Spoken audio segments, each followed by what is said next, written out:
No, I don't think building highways is pork. I don't think keeping firefighters on the job in the city of New Bedford, which I represent, is pork. There is a Republican philosophy that says do it all by tax cuts. I just debated with Senator DeMint, and he said all tax cuts. Well, tax cuts play a part, but no tax cut ever kept a bridge from collapsing. No tax cut ever provided food for a hungry child, and I think you need to have a mix. So I'm not surprised. Look, we had an election, and the Democrats won large majorities. That's democracy. I don't understand the view that says, okay, you have an election and you put people in place, and then you ignore that and act as if it's all one compromise. In particular, in the House, and remember, this is in the House where we didn't get a single Republican vote, you have the dominance of the most conservative elements in American politics.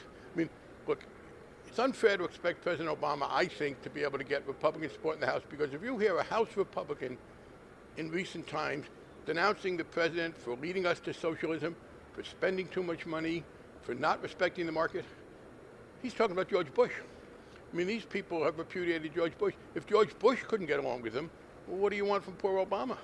We've got to address the causes of the crisis, and that's one of the things that we're not even discussing in Congress right now. I was just with Fred Smith of Federal Express, and he and I talked a lot about the fact that our tax code favors debt, and it basically makes our own companies less competitive. The way to get out of this recession is to leave more money in the economy, for people to spend, for businesses to invest and hire people.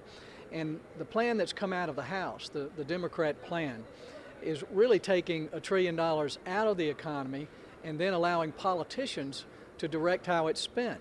And if you go through the bill, you can see maybe some of the things in there are necessary, certainly roads and bridges, but only about 5% goes to roads and bridges, and that often takes years to result in hiring and any stimulation of the economy. The best way to make the American economy work, America has a free enterprise economy, and the best way to make that work is to allow people to keep more of what they earn, allow businesses to keep more of their profits so they can reinvest it in people and capital equipment.